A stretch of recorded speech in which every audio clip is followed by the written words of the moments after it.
வணக்கம் ஃப்ரெண்ட்ஸ், நம்ம இந்த வீடியோவில் பார்க்க போகிறது என்னென்னு பார்த்தீங்கன்னா நவம்பர் 1 நடந்த கரண்ட் அஃபேர்ஸோட டீட்டெயில் தான் பார்க்க போகிறோம்.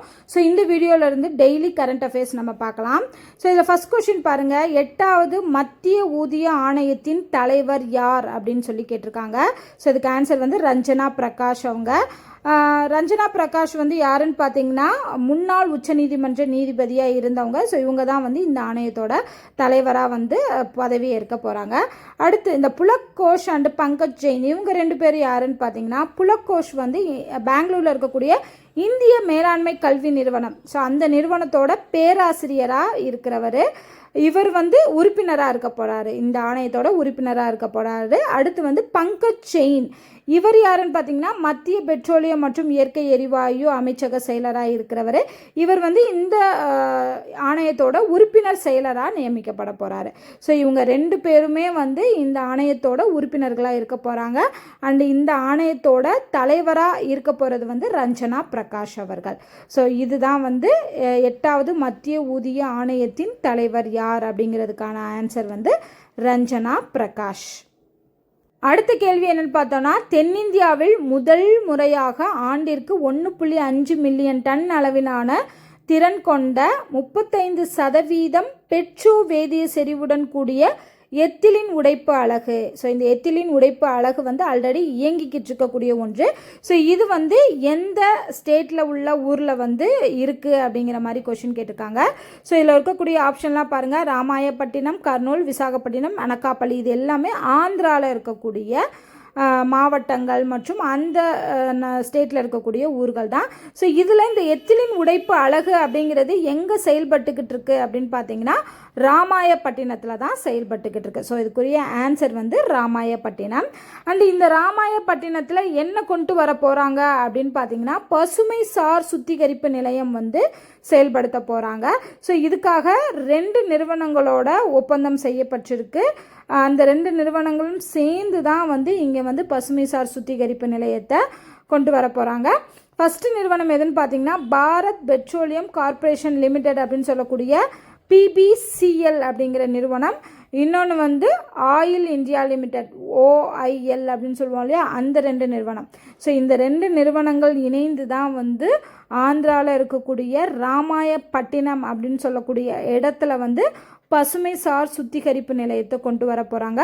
இதுக்காக கிட்டத்தட்ட 95,000 கோடி வந்து இந்த பிளானுக்காக ஒதுக்கீடு செய்யப்பட்டிருக்கு. ஸோ இது 2லையும் இருக்கக்கூடிய நிறுவனங்கள் PBCLும் ஆயில் அப்படிங்கிற நிறுவனம், இவங்க 2 நிறுவனமும் சேர்ந்து தான் ராமாயப்பட்டினத்தில் பசுமை சார் சுத்திகரிப்பு நிலையத்தை வந்து செயல்படுத்த போகிறாங்க. அடுத்த கேள்வி பாருங்கள், India service sector inside from GVA வரும், TA வராது, GVA trends and state level dynamics அப்படிங்கிற தலைப்பில் அறிக்கையை வெளியிட்ட நிறுவனம் எது அப்படின்னு கேட்டிருக்காங்க. இந்த ஒரு தலைப்பு மட்டும் கிடையாது, இன்னொரு தலைப்பும் இருக்குது. India service sector inside from employment trends and state level dynamics அப்படிங்கிற தலைப்புலையும் இந்த நிறுவனம் வந்து வெளியிட்டிருக்காங்க. So GVA and employment, so இந்த 2 இதுலேயும் வந்து தலைப்பை வெளியிட்ட நிறுவனம் வந்து இது வந்து இந்தியன் செக்டார் அப்படிங்கிறதுனால கண்டிப்பாக நித்தி ஆயோக் தான். ஸோ இந்த 2 அறிக்கையுமே வந்து எதுக்காக அப்படின்னு பார்த்தீங்கன்னா GVA அப்படிங்கிறது வந்து தேசிய அளவிலும் மாநில அளவிலுமான மொத்த மதிப்பு கூட்டல் அப்படிங்கிறதான் GVAன்னு சொல்கிறோம். இன்னொன்று வந்து எம்ப்ளாய் பண்ண வேலைவாய்ப்பு. ஸோ இது 2ம் சார்ந்த அறிக்கையை வந்து ஆய்வு செஞ்சு அதுக்காக அறிக்கையை வெளியிட்டது வந்து நித்தி ஆயோக் தான். ஸோ நித்தி ஆயோக் தான் வந்து GVA அண்டு எம்ப்ளாய்மெண்ட்டுக்கான அறிக்கையை வெளியிட்டிருக்காங்க. அடுத்த கொஸ்டின் பார்த்தோன்னா, இந்துஸ்தான் ஏரோநாட்டிக்ஸ் லிமிடெட் HAL அப்படின்னு சொல்லக்கூடிய நிறுவனமும் ரஷ்யாவோட யுனைடெட் ஏர்கிராஃப்ட் கார்ப்பரேஷன் சொல்லக்கூடிய UAC இவை 2ம் இணைந்து உருவாக்க உள்ள பயணிகள் விமானத்தின் பெயர் என்ன?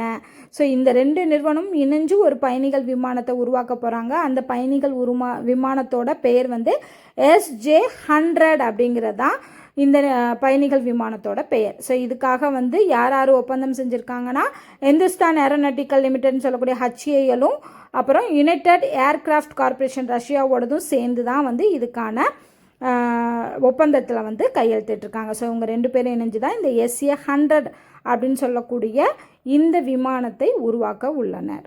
அடுத்த கொஸ்டின் வந்து முதல்வர் திட்டம் 2031 இந்த திட்டத்தை எந்த மாநிலம் உருவாக்கியிருக்காங்க அப்படின்னு பார்த்தீங்கன்னா முதல்வர் திட்டம் 2031 உருவாக்குனது வந்து கேரளா. ஸோ கேரளா ஸ்டேட்டுக்கான திட்டம் தான் இந்த முதல்வர், அதாவது இந்த பேரே வந்து என்ன வரும்னா கேரளா முதல்வர் திட்டம் 2031 அப்படின்னு தான் வரும். ஸோ அந்த திட்டத்தை உருவாக்குனது வந்து கேரளா தான். இந்த கேரளாவோட இந்த திட்டத்தின் கீழே வந்து பார்த்திங்கன்னா 4 திட்டங்கள் வந்து இணைஞ்சு வரும்.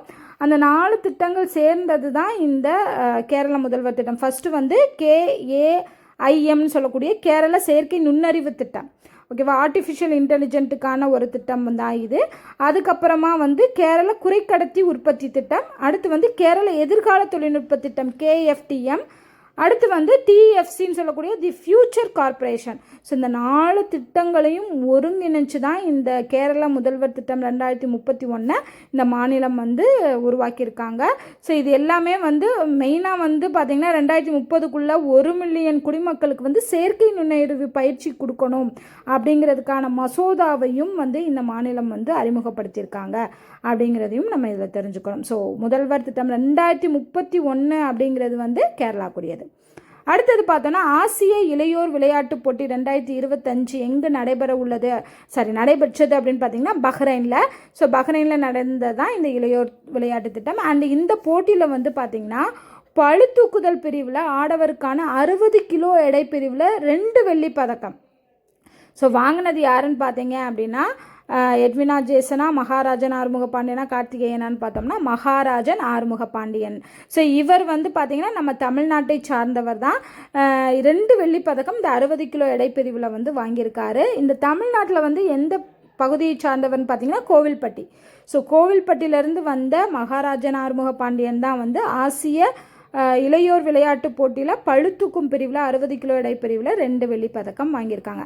அடுத்து இந்த எட்வினா ஜேசனும் வந்து பார்த்திங்கன்னா இதே போட்டியில் வந்து ஓட்டப்பந்தய வீரராக பங்கேற்று அதில் வந்து 400 மீட்டர் ரிலேலையும் மெட்லி ரிலேலையும் 2 வெள்ளி பதக்கம் வாங்கியிருக்காரு.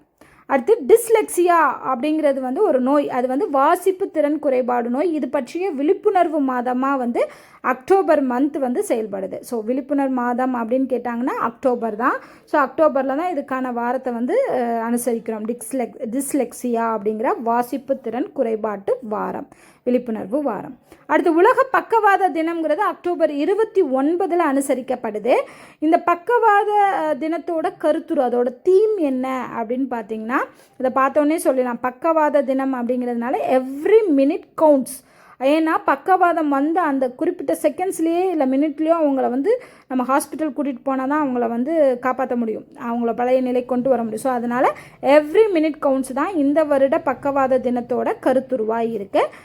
ஸோ அடுத்த ஃபஸ்ட் ஆப்ஷனில் கொடுத்துருக்காங்க இல்லையா, United oceans and maritime vision. So இதோட இது வந்து எந்த வாரத்தோட கருத்துரு அப்படின்னு பார்த்தீங்கன்னா இந்திய கடல்சார் வாரம் அப்படிங்கிறது. இதுவும் அக்டோபர் மந்தில் தான் வந்து அனுசரிக்கப்படுது. அதோட கருத்துரு தான் வந்து United oceans and maritime vision அப்படின்னு சொல்லக்கூடியது.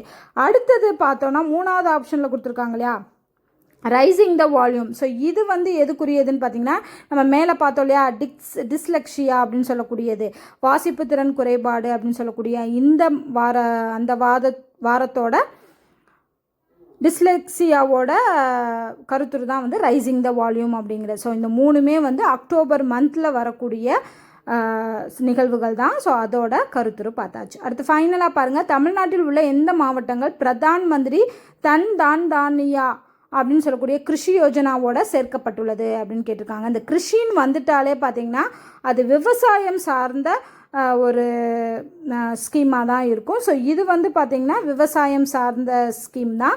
ஸோ இது வந்து 4 மாவட்டங்கள் வந்து இதில் இன்க்ளூட் ஆகிருக்கு அப்படின்னு சொல்கிறாங்க. அது என்னென்ன மாவட்டம் அப்படின்னு பார்த்திங்கன்னா ஆப்ஷனில் வந்து ராமநாதபுரம், சிவகங்கை, தூத்துக்குடி, விருதுநகர்னு சொல்லி 4 மாவட்டங்கள் கொடுத்துருக்காங்க இல்லையா.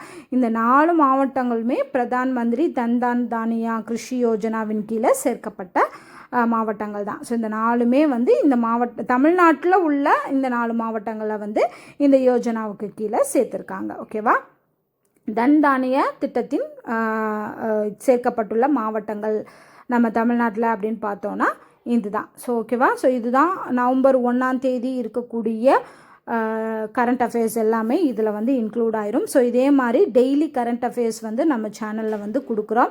ஸோ தொடர்ந்து பாருங்கள். நவம்பர் மந்த்லேருந்து ஸ்டார்ட் பண்ணியிருக்கோம். ஸோ இதே மாதிரி தொடர்ந்து பாருங்கள். வீடியோ பிடிச்சிருந்தா லைக் பண்ணுங்கள், ஷேர் பண்ணுங்கள், மறக்காமல் நம்ம சேனலை சப்ஸ்கிரைப் பண்ணுங்கள். நன்றி.